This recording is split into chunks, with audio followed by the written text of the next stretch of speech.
Ketiga, Sunan Ampel datang ke Banten, pengen ngajarin Islam di orang-orang Banten.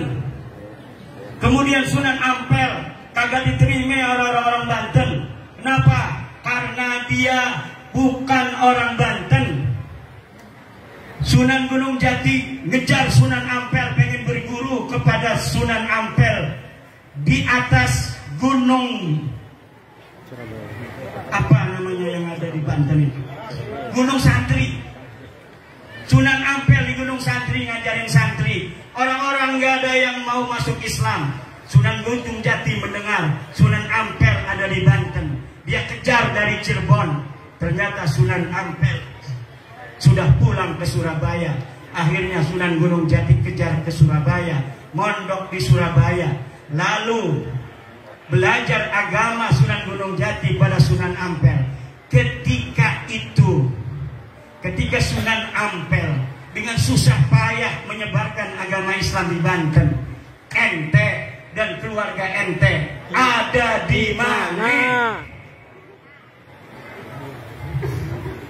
Kemudian kata Sunan Gunung Jati, kata Sunan Ampel, wahai Gunung Jati, kalau kamu mau menyebarkan agama Islam di Banten, kamu diterima di Cirebon, wajar, kamu punya ibu orang Cirebon. Tapi kalau kamu ngajarin agama Islam di Banten, gak bakal diterima. Saya pengalaman, di Banten gak ada orang berbondong-bondong mau masuk Islam, karena yang nyebarin saya bukan orang Banten. Terus gimana? Wahai guru, saya harus nyebarin Islam di Banten.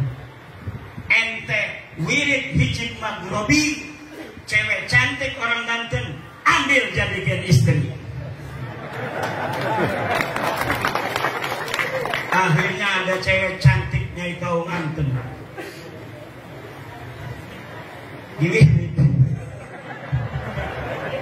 Bismillahirrahmanirrahim. Akhirnya mau Nyai kaum Banten jadi istri daripada Sunan Gunung Jati. Kemudian lahirnya Maulana Hasanuddin Banten, dan akhirnya Maulana Hasanuddin menyebarkan agama Islam diterima. Li'anna lisanahu lisanu Banten wa adatahu adatu Banten wa hum ya'tarifuna bi annahum kahwa bi annahu kahum. Orang-orang yang berpikir seperti ini dalam cara-cara menyebarkan agama Islam di Nusantara tidak akan mengalami benturan dengan orang-orang Indonesia.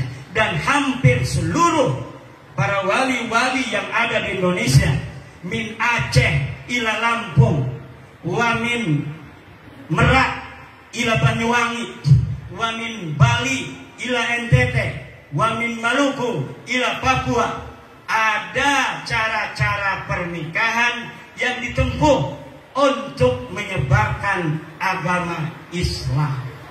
Walaupun tingkat keberhasilan mereka di bumi Indonesia bermacam-macam, tetapi caranya satu, cara tasamuh, toleransi, saling asah, saling asih, menyentuh hati, bukan dengan kekerasan dan perang.